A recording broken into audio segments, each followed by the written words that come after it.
Ardie Halyard's favorite line to me was, "By the grace of God, there goes I." I was a sharecropper's daughter and had no money, but somebody helped me. So therefore, it's imperative for all of us to help others. Ardie was the oldest of 16 children. Her father's sister lived in Atlanta, Georgia, and they owned a corner store / drugstore. And she came to live with them and worked in the store. And then one of the ladies in the neighborhood saw her aptitude, being a very intelligent young lady, provided scholarship for her to go to Atlanta University Normal School. And Wilbur was also the oldest sibling, was inspired to come to Morehouse College.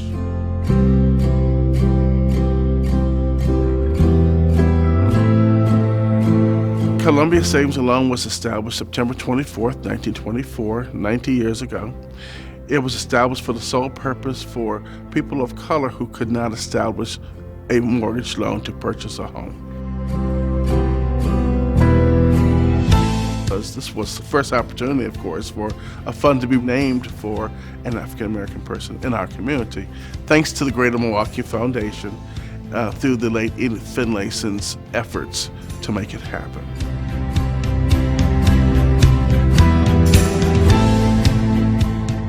And allowed young people to go to University of Wisconsin-Milwaukee in the business program to learn how to become an entrepreneur. This fund is so important because it says to any young person, if they can do it, I certainly can.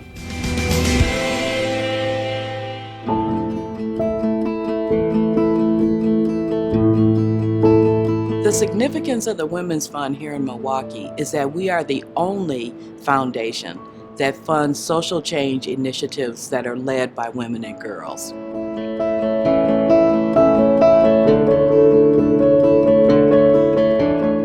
The women who came up with the idea to start the Women's Fund were already trailblazers in their own right when they did this. They knew what they wanted and they knew that they needed to fight for it.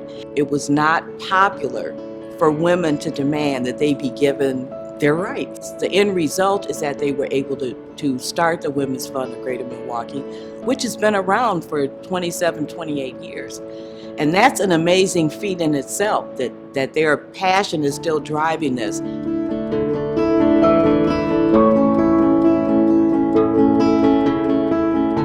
I don't think they could have ever imagined the impact that they would have on social change initiatives. We have conversations all the time with people who have been affected by the funding that came from the Women's Fund. We've created women leaders in this community that I think have continued to lead the way for social change for women and girls.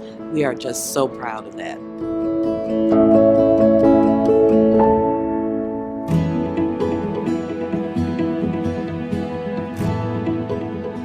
The Milwaukee Foundation had never had a fund that wasn't a donor-advised fund. And they had to go completely out of their box and think completely differently about doing this. Society was nowhere near where they are today in terms of acceptance of the gay community. And getting the Milwaukee Foundation's seal of approval was a huge deal in those days. We immediately became credible overnight.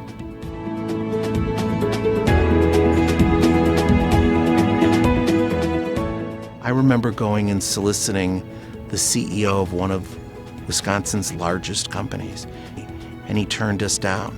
And the next day I ran into him and I said to him, "I'm so disappointed that you have not stepped forward and did not see how a group of committed young people in your community are doing something positive." And the next day we had a check for $10,000, which was a big check in those days.